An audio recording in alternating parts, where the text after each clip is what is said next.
Putin का परमाणु काल का मतलब आप समझिए, जब 8 दिन के बाद में 9 मई की तारीख है, 9 मई यानी विक्ट्री डे परेड यानी जब पूरा रूस एक जश्न में डूबा होता है। 1945 में नाजियों के खिलाफ जीत का जश्न मनाता है रशिया। ठीक इसी दिन जब पुतिन आएंगे रशिया के सामने या रूसी जनता के सामने, तो पुतिन को यह बताना होगा कि लगभग 2.5 महीने की लड़ाई में क्या पाया है रूस ने और क्या खोया है रूस ने, और 2.5 महीने की लड़ाई में आखिरकार रशिया अभी तक यूक्रेन से जीत क्यों नहीं पाया। और कहा यह जा रहा है, यह भी हो सकता है कि 8 मई या 9 मई तक युद्ध खत्म करने की घोषणा कर दी जाए, या यह भी हो सकता है कि उसके बाद 3rd वर्ल्ड वॉर भी शुरू हो जाएगा। पहली बड़ी खबर, रूसी हमलों से यूक्रेन में भारी तबाही, बूचा में हाथ बंधे मिले 3 लोगों के शव, 3 लोगों के सिर में मारी गई है गोली। इस वक्त की ब्रेकिंग न्यूज है।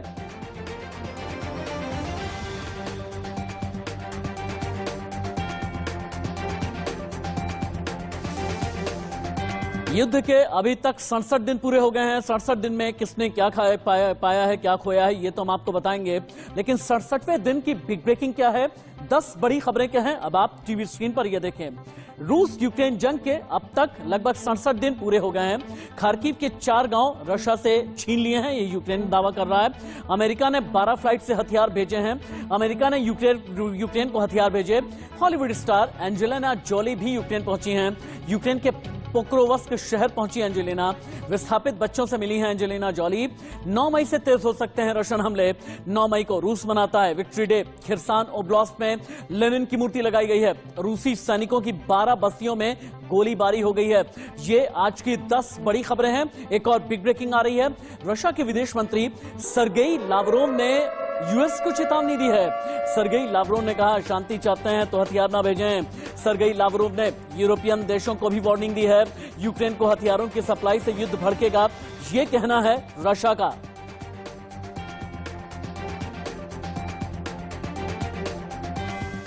सवाल यह बड़ा है कि अब अगले 7 दिन या 8 दिन तक क्या होने वाला है यूक्रेन की सरजमी पर।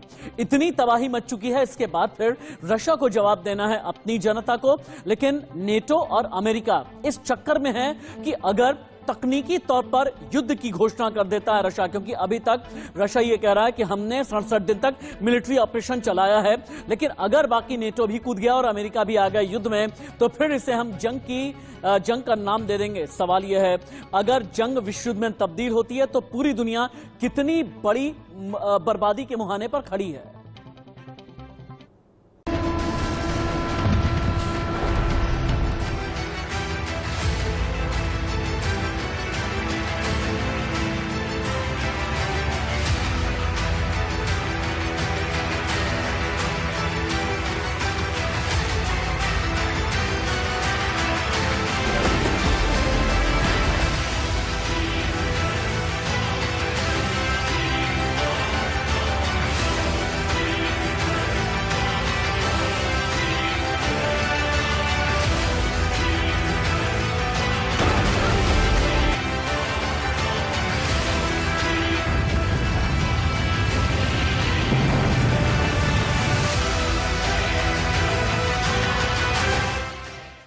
इस वक्त की बिग ब्रेकिंग है। मारियोपोल में स्टील प्लांट पर रशिया ने बमबारी बहुत तेज कर दी है। बमबारी में स्टील प्लांट पूरी तरह से तबाह हो गया। सैटेलाइट तस्वीरों में तबाही नजर आई है। राख में तब्दील हुआ मारियोपोल का स्टील प्लांट, यानी मारियोपोल में तबाही ही तबाही है। अभी भी यूक्रेन ये दावा कर रहा है कि हम मारियोपोल में अपना कब्जा जमाए बैठे हैं। रशिया ये कह रहा है मारियोपोल यूक्रेन के कब्जे से पूरी तरह से अब अलग है। लेकिन पुतिन ने पश्चिमी देशों को चेतावनी देते हुए कहा, जंग से दूर रहो। अब इसका जवाब दिया है अमेरिकी राष्ट्रपति जो बाइडेन ने। जो बाइडेन कहते हैं कि रशियन अग्रेशन यानी रूस की आक्रामकता पर हम आंख बंद करके नहीं बैठ सकते। अगर कोई हमें आंखें तरेरेगा तो हम भी जवाब देना चाहते हैं। यानी जैसे जैसे वक्त आगे गुजर रहा है वैसे वैसे ये युद्ध अमेरिका बनाम रशिया किस्म का नजर आ रहा है। पुतिन बनाम जो बाइडेन की तरह का एक नया चैप्टर जो पूरी दुनिया के लिए फियर फैक्टर है। रिपोर्ट।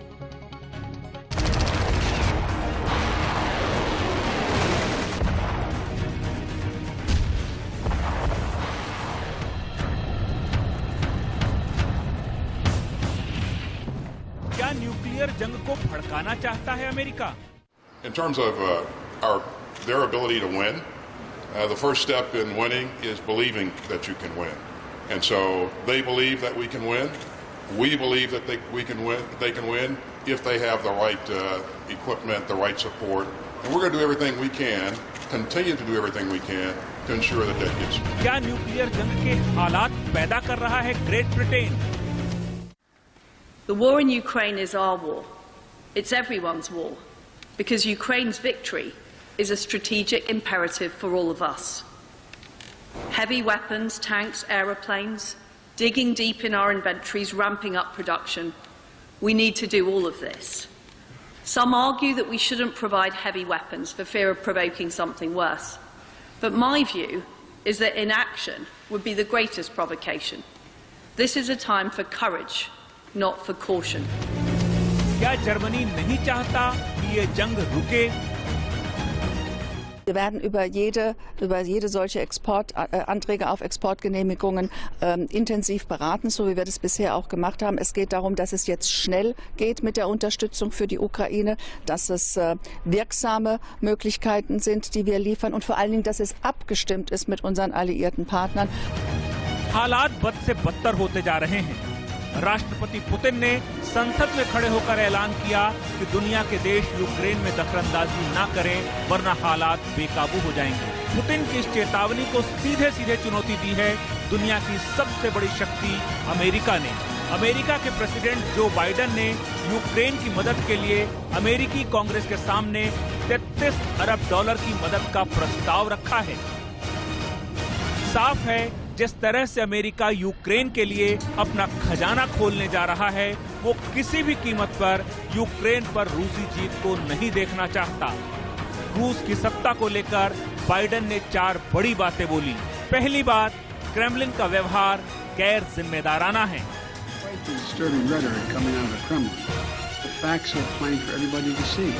बाइडेन ने दूसरी बात ये कही कि अमेरिका रूस पर किसी भी तरह का हमला नहीं करने वाला, लेकिन वो हमें यूक्रेन की मदद करने से नहीं रोक सकता।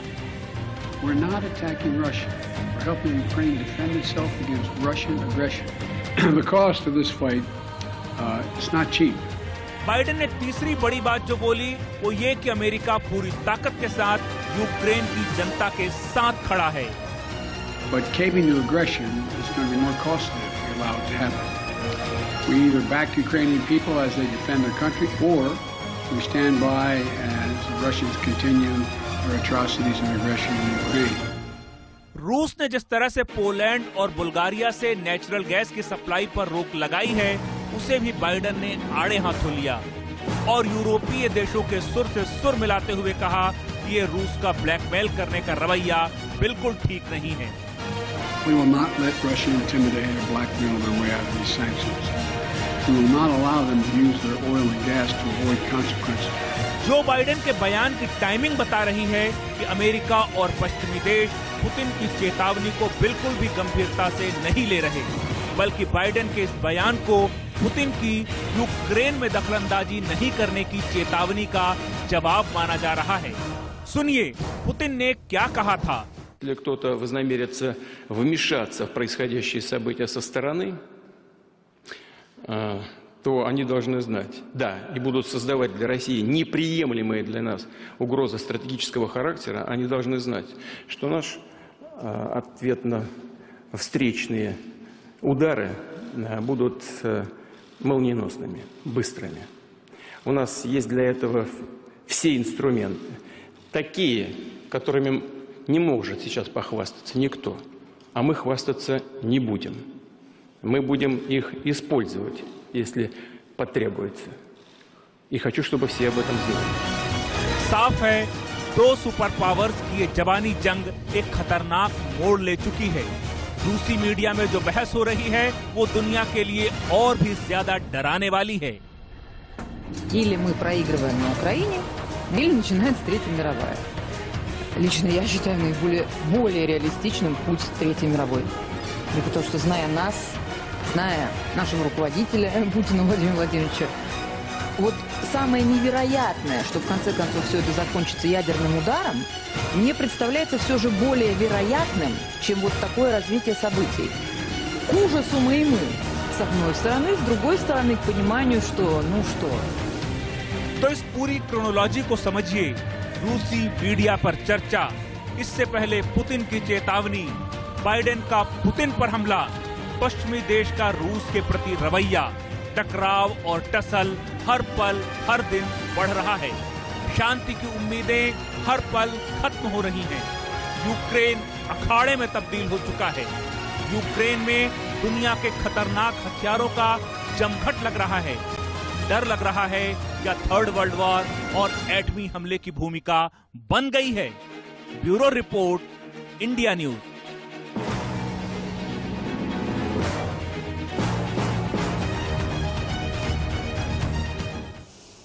कुछ दिन पहले अभी अमेरिका से सीधे तौर पर ज़ेलेंस्की ने यह कहा था कि हथियारों का जखीरा हमें चाहिए, और अमेरिका एक के बाद एक हाईटेक हथियार यूक्रेन को देता जा रहा है, और इन्हीं में से एक हथियार है होवित्जर। अब तक यूक्रेन को 90 होवित्जर तोप अमेरिका दे चुका है। होवित्जर तोप की ताकत भी आप जाने। आगे अगला बदलें। 90 में से 45 से ज्यादा होवित्जर तोप इस्तेमाल में अभी जंग में है। होवित्जर तोप 1 मिनट में 7 राउंड फायरिंग कर सकती है। होवित्जर तोप 20 से 40 किलोमीटर तक निशाना लगा पाने में सक्षम है। होवित्जर तोप की रफ्तार 1 किलोमीटर प्रति घंटे के आसपास है। ऑपरेट करने के लिए 8 लोगों की जरूरत पड़ती है। बहुत ही स्ट्रांग और बहुत ही हल्क कहा जाता है होवित्जर तोप को, और होवित्जर तोप को विनाशक तक भी कहते हैं। यानी ये तो होवित्जर तोप की बात आ गई। लेकिन इस बीच एक और बड़ी खबर है। यूक्रेन रशिया युद्ध में भारी तबाही हो गई है। यूक्रेन में युद्ध में अभी तक जितने लोगों ने जान गंवाई है, इसे लेकर के यूएन की रिपोर्ट आ गई है। यूक्रेन में युद्ध में 219 बच्चों की मौत हो गई है। जंग के दौरान 400 से ज्यादा बच्चे घायल हो गए हैं। बढ़ सकती है युद्ध में मरने वालों की तादाद। इस वक्त की बिग ब्रेकिंग।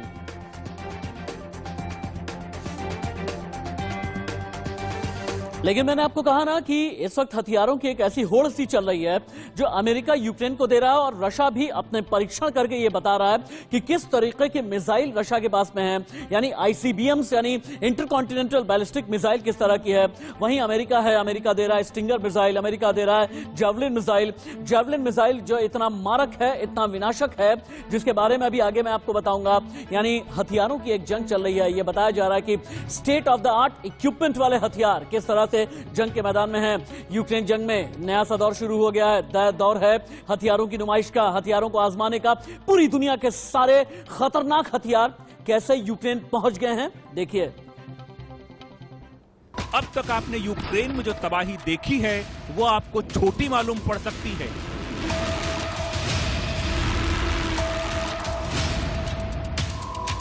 अब तक आपने यूक्रेन में जो बर्बादी देखी है वो भी आपको कम लग सकती है।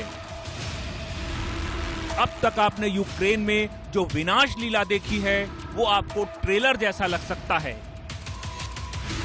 ऐसा हम इसलिए बोल रहे हैं क्योंकि ऐसा दिखने लगा है। अब इस जंग में दुनिया के खतरनाक हथियारों की डिलीवरी शुरू हो गई है।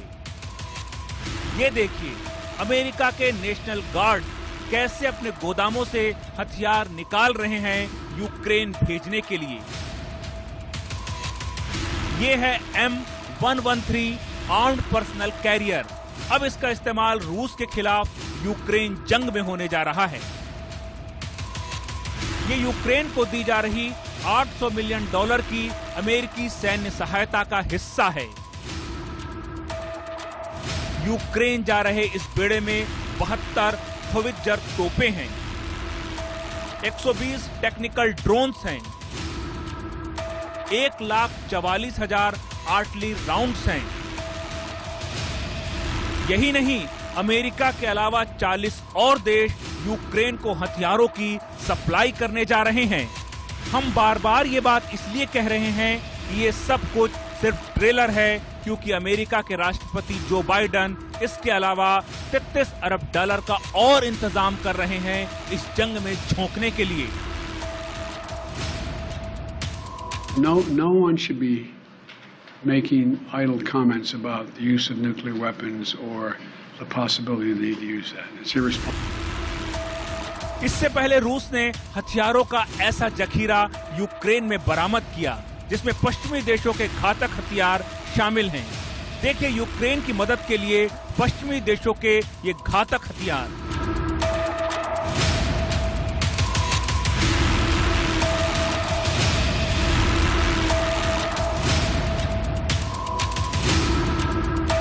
ये तो थी पश्चिमी देशों की तैयारी।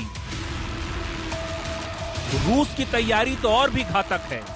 उसने सरमट मिसाइल बनाकर दुनिया को चौंका दिया है।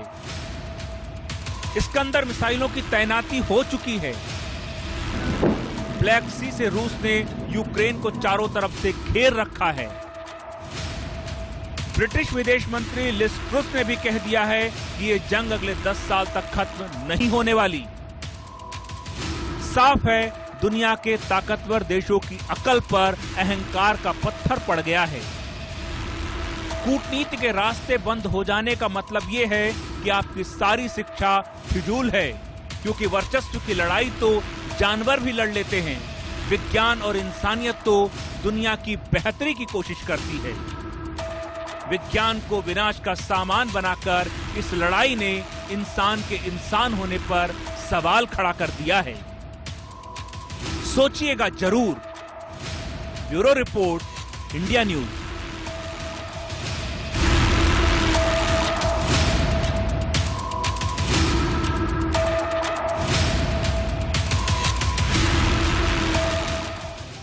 हथियारों की होड़ तो आपने देख ली, लेकिन यूक्रेन के शहरों में रशियन हमले अभी भी जारी हैं।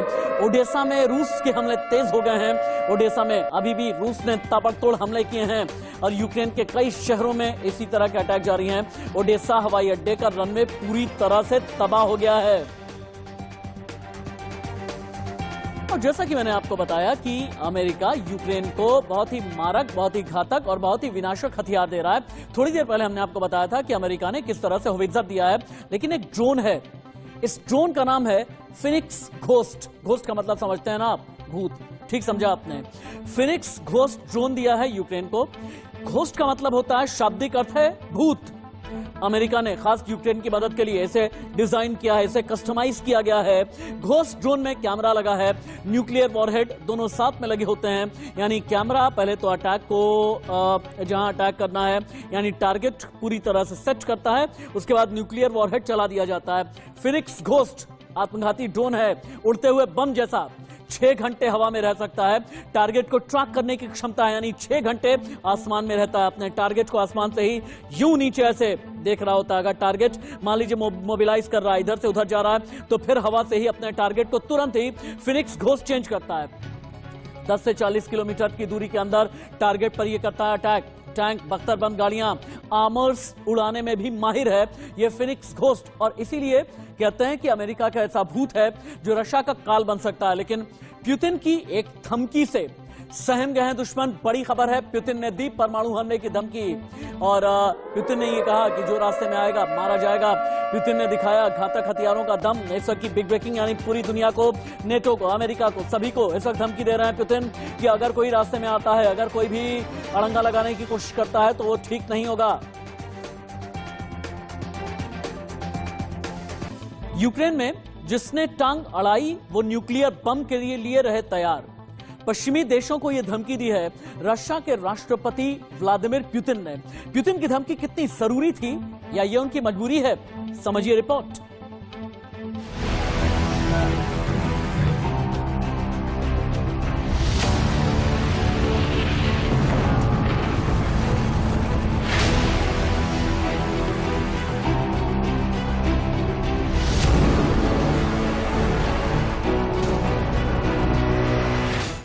गुस्साए पुतिन ने दी परमाणु हमले की धमकी। पुतिन ने कहा जो रास्ते में आएगा वो मारा जाएगा। पुतिन ने साफ साफ कहा कि रूस के रास्ते में मत आना।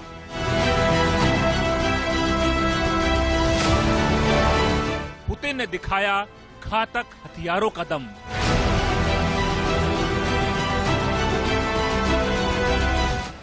रूस के राष्ट्रपति का ये रौद्र रूप दिखा सेंट पीटर्सबर्ग में रूसी सांसदों के संबोधन के दौरान।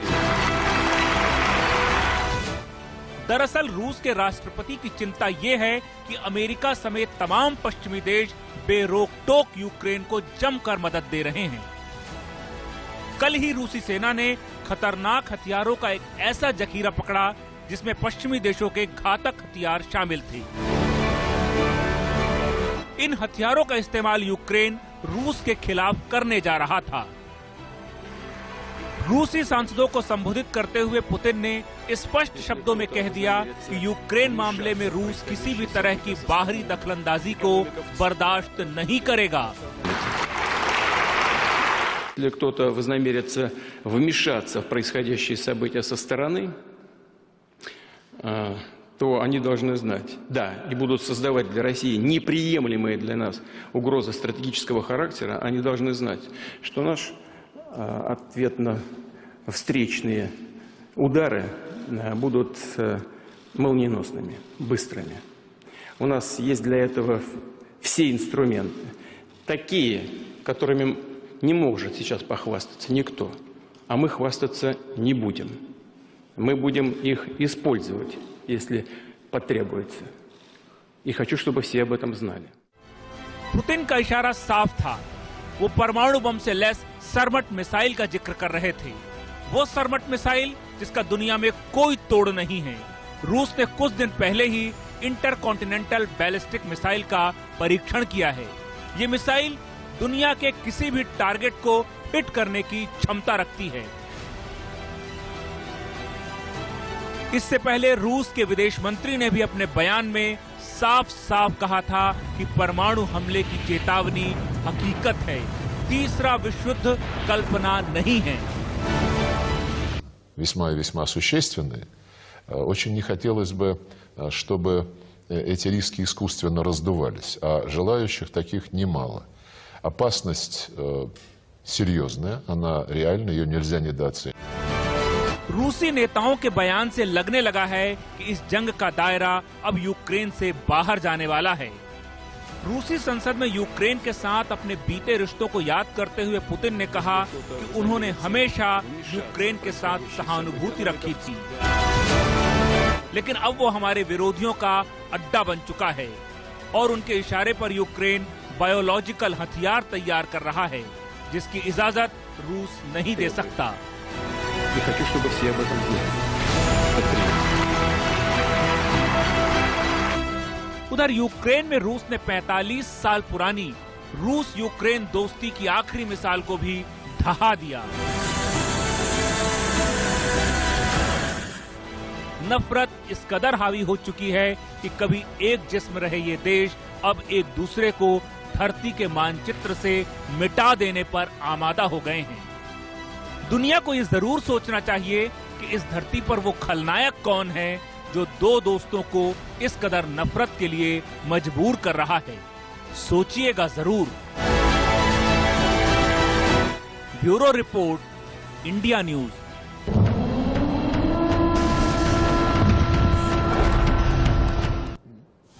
वक्त ब्रेक आउट चला है, कहीं मत जाइएगा। ब्रेक के बाद हम आपको दिखाएंगे ऐसी तस्वीर जिसे देख करके आप भी दहल जाएंगे, क्योंकि तस्वीर है हॉलीवुड एक्ट्रेस एंजेलिना जॉली की। लेकिन एंजेलिना जॉली की पिछले 2 दिन में आपने यूक्रेन की सरजमी पर जितनी भी तस्वीरें देखी हैं, ये तस्वीर उससे बिल्कुल अलग है, जहां पर रूसी हमलों के बीच अपनी जान बचाकर यूक्रेन की धरती पर भागती नजर आई हैं एंजेलिना जॉली। तस्वीरें चौंकाने वाली हैं, तस्वीरें डराने वाली हैं, तस्वीरें सोचने पर मजबूर कर देने वाली हैं कि युद्ध की विभीषिका के बीच दुनिया कहां आकर के खड़ी हो गई है। एक ब्रेक। पुतिन का परमाणु काल जैसे जैसे 9 मई की तारीख नजदीक आती जा रही है, यानी रशियन विक्ट्री डे का दिन जैसे जैसे नजदीक आता जा रहा है, वैसे वैसे ये समझा जा रहा है कि पुतिन कोई ऐसा फैसला भी ले सकते हैं जो सिर्फ रशिया या यूक्रेन नहीं बल्कि पूरी दुनिया के लिए घातक, विध्वंसक, विस्फोटक हो सकता है। यह परमाणु युद्ध का भी फैसला हो सकता है। 3rd वर्ल्ड वॉर की तरफ भी दुनिया जा सकती है, क्योंकि अभी तक यूक्रेन पर कब्जा 67 दिन के बाद भी रशिया का नहीं हो पाया। लेकिन यूक्रेन के राष्ट्रपति ने इस बीच कर दिया है बड़ा दावा। जेलेंस्की ने यह कहा है, रशियन युद्ध में 1000 टैंक हमने तबाह कर दिए हैं। रशिया के 25,000 से ज्यादा रूसी सैनिकों की मौत हुई है, यानी हमने भी लोहा लिया हुआ है। यह जेलेंस्की ने दावा किया है। लेकिन हॉलीवुड एक्ट्रेस एंजेलिना जॉली जब यूक्रेन पहुंची तो किस तरीके की तस्वीर सामने आई है, पहले तो आप ये देखें। ये लवीव की तस्वीर है। रेस्टोरेंट में लोगों से मिलने पहुंची थी एंजेलिना जॉली। कई विस्थापित बच्चे हैं यहाँ पर। और लवीव में इन्हीं विस्थापित बच्चों से मिलने के लिए, इनके प्रति अपनी संवेदनशीलता प्रकट करने के लिए एंजेलिना जॉली पहुंची थी। हॉलीवुड की जानी मानी अभिनेत्री हैं, दुनिया की जानी मानी अभिनेत्री हैं एंजेलिना जॉली। यूक्रेन पहुंची, यूक्रेन के समर्थन में पहुंची, महिलाओं से मुलाकात की, जितने विस्थापित बच्चे हैं या विस्थापित बच्चों के जो जितने भी केयर टेकर हैं उन सभी से बात करती हुई एंजेलिना जॉली नजर आई हैं। लेकिन अगली तस्वीर आप देखें, रूसी हमले के बीच कैसे एकाएक एक्ट्रेस एंजेलिना जॉली भागती हुई नजर आ रही हैं, क्योंकि जब लवीव पहुंची थी एंजेलिना जॉली उसी वक्त में रशियन अटैक की आवाज होने लगी और आसपास जब तेज होने लगे रशियन अटैक तो फिर पूरी तरह से घेरा गया। यानी यूक्रेन की पुलिस ने, यूक्रेन की फोर्स ने पूरी तरह एंजेलिना जॉली को घेरा। उसके बाद फिर रूसी हमलों के बीच एक्ट्रेस किस तरह से निकलती नजर आ रही हैं, ये तस्वीरें अपने आप में कई मानों में खास हो जाती हैं। एंजेलिना जॉली को अभी आप देख पा रहे हैं, यूक्रेन पहुंची हुई थी, लेकिन एकाएक रूस के हमले तेज हो गए। रूस के हमले जैसे ही तेज हुए वैसे ही एंजेलिना जॉली को बहुत तेजी के साथ में उस जगह से निकाल दिया गया। लेकिन मैंने अभी थोड़ी देर पहले आपको यह बताया था कि अमेरिका ने यूक्रेन को कई हथियार दिए हैं रशिया से लड़ने के लिए, लेकिन रशिया के पास भी हथियारों का मजमा है, हथियारों का जखीरा है और इन्हीं में से एक है Russian bomber ट्यूपोलेव Tu-22M3। Tu-22M3 Ukraine युद्ध में उतारा गया है। Tu-22M का विकसित रूप है Tu-22M3। Tu-22M3 की लंबाई है 40 मीटर, चौड़ाई है लगभग 34 मीटर, 5000 किलोमीटर तक ये हमला कर सकता है। 2300 किलोमीटर प्रति घंटा की रफ्तार से ये उड़ता है। जमीन के काफी करीब से ये उड़ान भर सकता है। इसका मतलब यह है कि अपने टारगेट को जमीन में काफी नीचे रहते हुए ही पहचान लेता है। लेकिन खिर्सोन ओब्लास्ट पर कब्जे की पूरी तैयारी रशिया ने कर ली है। बिग ब्रेकिंग है ये। खिर्सोन में रूस ने तेज कर दिए हैं हमले। खिर्सोन को रूसी सेनाओं ने पूरी तरह से घेर लिया है। माइकोलेव पर भी कब्जे को लेकर हमले तेज हो गए हैं। खिर्सोन ओब्लास्ट पर कब्जे की तैयारी कर ली है रशिया ने। खिर्सोन में रशिया ने तेज कर दिए हैं हमले। इस वक्त की बिग ब्रेकिंग, इस वक्त की बहुत बड़ी खबर, खिर्सोन को रूसी सेना ने चारों तरफ से घेर लिया है। मिसाइल हमले में रूसी हेलीकॉप्टर किस तरह से तबाह हो गया है, यूक्रेनी मीडिया ने यह वीडियो रिलीज किया है। ये तस्वीरों में आप देखें मिसाइल हमले में रूसी हेलीकॉप्टर कैसे तबाह हुआ। पहले तो मिसाइल के जरिए टारगेट सेट किया गया है, उसके बाद सीधे फायर करके उड़ा दिया गया हेलीकॉप्टर को। अगली चलाएं। मारियोपोल की तस्वीरें हैं, रशिया का हवाई हमले में कई घर कैसे ध्वस्त हुए हैं, ये तस्वीरें भी रखें आप। एरियल व्यू है, मारियोपोल की तस्वीरें हैं, हमले में कई जगह और कई घर कैसे ध्वस्त हुए हैं। अपने आप में ये तस्वीरें डराने वाली हैं, दहशत पैदा करने वाली हैं। मारियोपोल बहुत ही कॉस्मोपॉलिटन सिटी यूक्रेन की कही जाती है मारियोपोल, और यहाँ पर हमले में कई घर तबाह हो गए हैं, कई इंडस्ट्री, कई फैक्ट्री, कई सरकारी स्टैब्लिशमेंट, यानी सब कुछ पूरी तरह से तबाह हो गए हैं। एरियल व्यू अभी हम आपको दिखा रहे हैं, यहां से चेंज ओवर कर सकते हैं आप। यूक्रेनी टैंक पर मारियोपोल में कैसे हमला किया गया है रशिया की तरफ से, चूंकि मारियोपोल पर पूरी तरह से रशिया ने कब्जा कर लिया है, यह रशिया का दावा है। हालांकि यूक्रेन का यह कहना है मारियोपोल को किसी भी कीमत पर हम छोड़ेंगे नहीं। वहीं ब्रिटेन की विदेश मंत्री लीज ट्रूस का कहना है कि रशिया यूक्रेन जंग अगले 10 साल तक, ठीक सुना आपने, अगले 10 साल तक यानी 2032 तक जारी रह सकती है। नेटो और यूरोपियन कंट्रीज अब ये कहने लगे हैं कि वक्त सावधानी का नहीं, एक्शन लेने का है, क्योंकि ऑफेंसिव मोड में जब तक हम रहेंगे तब तक पुतिन अग्रेसिव रहेंगे। तो क्या यूरोपियन देश आर पार की लड़ाई का मन बना चुके हैं? अगर आर पार की लड़ाई का मन बना चुके हैं, क्या नेटो भी युद्ध में उतरेगा? अगर नेटो युद्ध में उतरेगा, कितनी महातबाही पूरी दुनिया में आएगी, देखिए।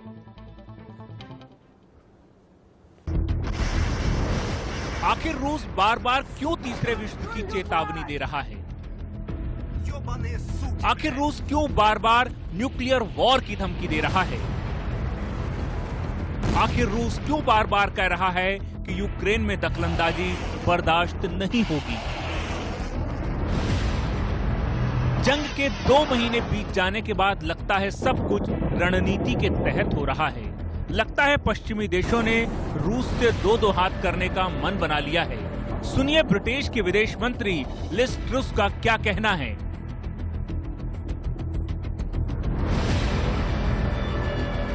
The war in Ukraine is our war. It's everyone's war, because Ukraine's victory is a strategic imperative for all of us. Heavy weapons, tanks, aeroplanes, digging deep in our inventories, ramping up production. We need to do all of this. Some argue that we shouldn't provide heavy weapons for fear of provoking something worse. But my view is that inaction would be the greatest provocation. This is a time for courage, not for caution. इससे पहले America के दौरे पर पहुंचे विदेश मंत्री Antony Blinken और उनके साथ रक्षा सचिव ने यूक्रेन जंग का पूरा जायजा लिया और हर तरह से यूक्रेन की मदद की अमेरिका ने। अमेरिका यूक्रेन को अब तक $700 मिलियन की अतिरिक्त सैन्य साजो सामान की मदद दे चुका है। रूसी रणनीति के बारे में खुफिया जानकारी दे रहा है अमेरिका।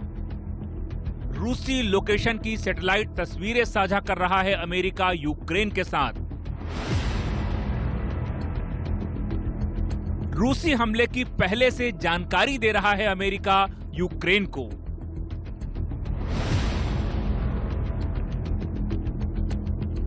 अमेरिका की इतनी तगड़ी मदद के चलते ही यूक्रेन ने अब तक पुतिन के 8 जनरल, 36 कर्नल और 300 अधिकारियों को इस जंग में मार गिराया है। यही नहीं, अमेरिका अब इसे खुलेआम जीत से जोड़ रहा है।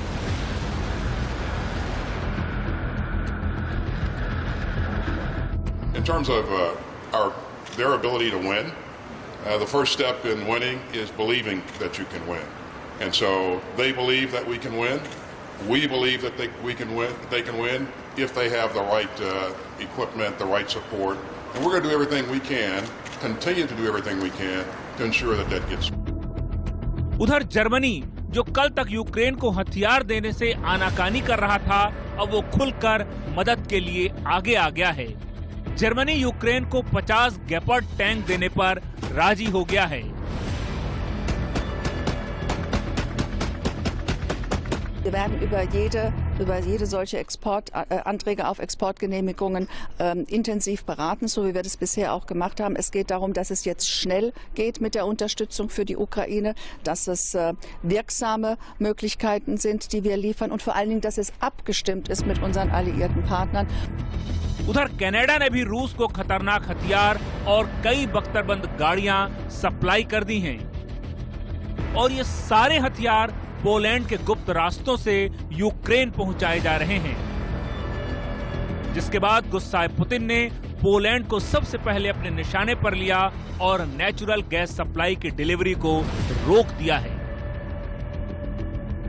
साफ है, पुतिन अब अगर पश्चिमी देशों को टारगेट कर रहे हैं तो उनकी चिंता को समझा जा सकता है।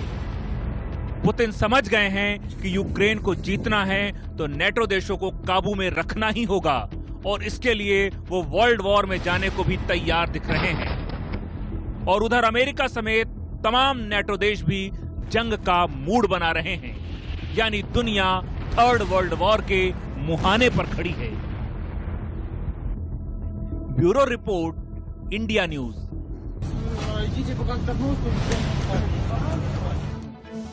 रशियन सैनिक क्या कर रहे हैं कि जहां पर भी तबाही मचाते हैं या जहां पर भी अटैक करते हैं तो वहां की वीडियो रिकॉर्डिंग करते हैं ताकि रशियन मीडिया के जरिए पूरी दुनिया को ये बता सकें कि मिलिट्री ऑपरेशन जो भी किया गया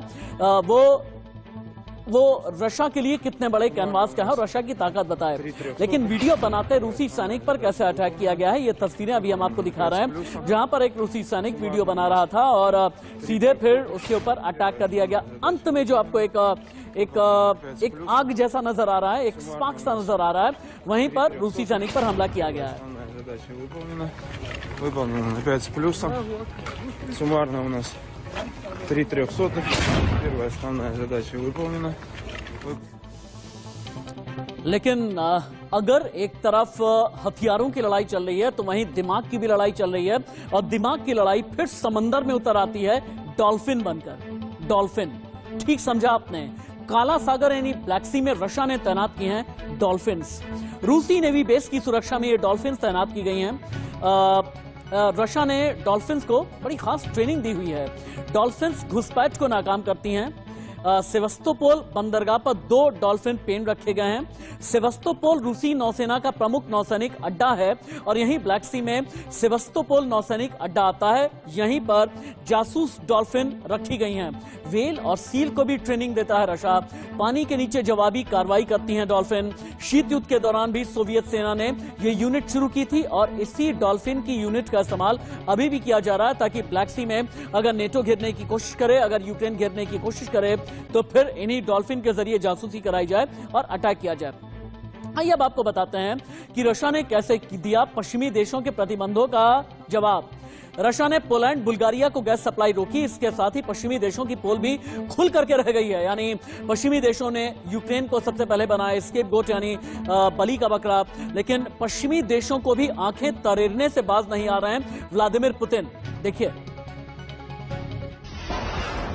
ये जंग अब हथियारों तक सीमित नहीं है।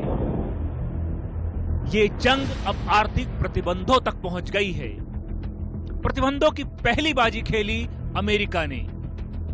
प्रतिबंधों के खेल में अमेरिका का खुलकर साथ दिया नेटो देशों ने। अब प्रतिबंधों की पारी शुरू की है रूस ने। जंग में यूक्रेन की मदद कर रहे पोलैंड और बुल्गारिया को रूस ने दिया है तगड़ा झटका। रूस ने पोलैंड और बुल्गारिया के नेचुरल गैस की डिलीवरी को रोक दिया है। रूसी कंपनी गजप्रोम की गैस आपूर्ति को रोकने के निर्णय को यूरोपीय संघ के नेताओं ने रूस का ब्लैकमेल करार दिया है। Gazprom's announcement that it is unilaterally stopping gas deliveries to certain EU member states is another provocation from the Kremlin. But it comes as no surprise that the Kremlin uses fossil fuels to try to blackmail us. This is something the European Commission has been preparing for in close coordination and solidarity. दरअसल natural gas की यूरोपीय देशों की जरूरत का 40% उन्हें रूस देता है। यूरोपीय यूनियन के ब्लैकमेल के पेच में पोलैंड और बुल्गारिया के अधिकारियों ने एक और एंगल जोड़ दिया है। इन्होंने रूस पर आरोप लगाया है कि रूबल में कारोबार न कर पाने की वजह से राष्ट्रपति व्लादिमीर पुतिन ने नेचुरल गैस की डिलीवरी रोक दी है। दरअसल यूक्रेन पर हमले के बाद दुनिया के बड़े देशों ने रूस पर कई तरह के प्रतिबंध लगा दिए थे, जिसके बाद रूस ने अपनी करेंसी रूबल में कारोबार करने का फैसला लिया। अब ये देश फड़फड़ा रहे हैं। Obviously, Polish companies that have contracts with Russia regarding gas imports, which are de facto breached by Russia, and of which all fundamental principles are totally being violated, we will take appropriate legal steps. I deeply believe in this, in enforcing appropriate compensations from the Russian side, from Gazprom, for violations of the provisions of the contract.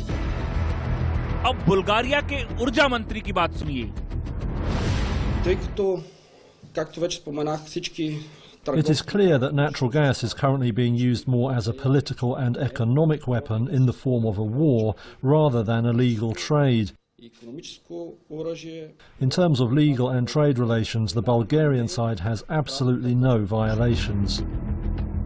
रूस और यूरोपीय देशों के बीच natural gas की supply का ये खेल बड़ा ही दिलचस्प है। ये सारे देश रूस से नेचुरल गैस लेते हैं और उधर हथियार बनाकर यूक्रेन को दे रहे हैं, यानी स्वार्थ और मतलब परस्ती की इंतहा है। अब जर्मनी को ही लीजिए, इस जंग में यूक्रेन को टैंकों की डिलीवरी कर रहा है जर्मनी, और दूसरी तरफ रूस के भरोसे अपने देश के लिए ईंधन जुटा रहा है। 2 महीने में जर्मनी ने रूस से सबसे ज्यादा ईंधन खरीदा। जर्मनी ने पिछले 2 महीने में रूस को दिए 733 अरब रुपए। पिछले 1 साल में जर्मनी ने रूस को 100 अरब यूरो दिए हैं। रूस ने 24 फरवरी से जीवाश्म ईंधन से 63 अरब यूरो कमाए हैं। अब जब रूस ने नेचुरल गैस की सप्लाई को रोकने का काम शुरू कर दिया है तो यूरोपीय यूनियन के लोग बिलबिला गए हैं। हम आपको बता दें कि भारत के विदेश मंत्री एस जयशंकर ने रूस से भारत के तेल खरीदने संबंधी सवाल के जवाब में अमेरिका में एक प्रेस कॉन्फ्रेंस में कहा था, आपने तेल खरीदने का उल्लेख किया। अगर आप रूस से ऊर्जा खरीद की बात कर रहे हैं तो मैं आपको सुझाव दूंगा कि आप यूरोप पर ध्यान दें। जिसके बाद से अमेरिका समेत तमाम यूरोपीय देश भारत के खिलाफ बोलने की हिम्मत नहीं करते। यूरोपीय देशों की नीयत पर अब दुनिया को शक होने लगा है कि आखिर वो चाहते क्या हैं, क्योंकि हथियार आप यूक्रेन को सप्लाई करना चाहते हो और कारोबार रूस के साथ करना चाहते हो। ये कैसी नीयत है भाई? Bureau report, India news.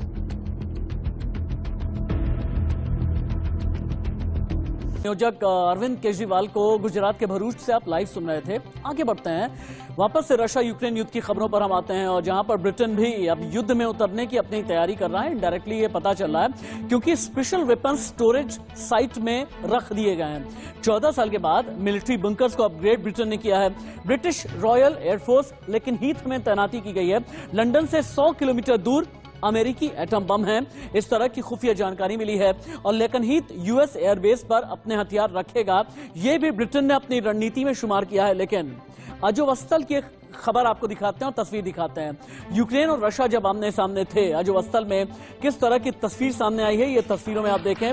हालांकि अजोवस्तल पूरी तरह से तबाह हो गया है, लेकिन यहाँ पर रशिया यूक्रेन फेस ऑफ की तस्वीरें आप देख पा रहे हैं।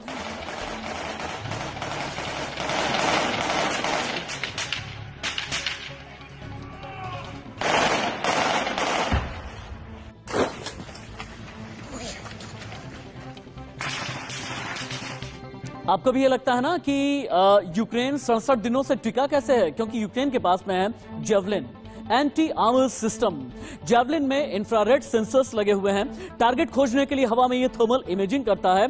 चलाने के लिए केवल एक सैनिक की जरूरत होती है। यही वजह है कि एक जगह से दूसरी जगह आराम से लेकर के जाते हैं। मोबिलिटी है।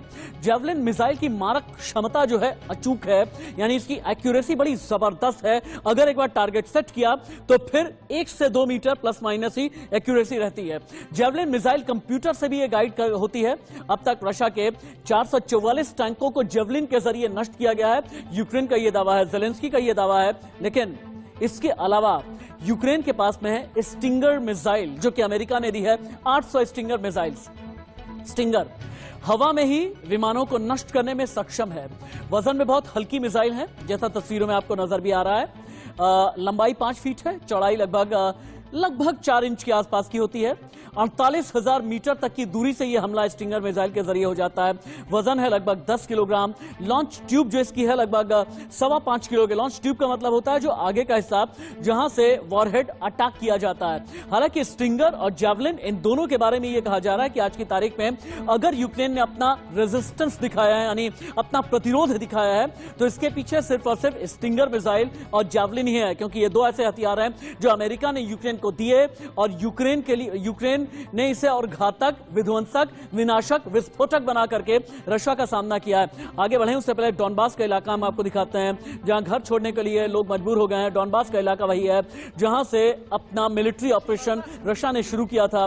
क्या महिलाएं, क्या बच्चे, क्या बूढ़े, क्या जवान, हर कोई डॉनबास से विस्थापित होकर के अलग अलग जगह जा रहा है। हालांकि इन्हें कोई पहचानने वाला नहीं। लेकिन आप देखें, रशिया यूक्रेन दोस्ती का एक माइलस्टोन, एक प्रतीक चिन्ह जो कीव में है, उसे कैसे मिटाया जा रहा है। क्योंकि एक जमाने तक ये कोशिश की गई, जब तक क्रीमिया पर कब्जा नहीं हुआ था रशिया का, तब तक ये कोशिश की जाती रही कि रशिया यूक्रेन की दोस्ती इंटैक्ट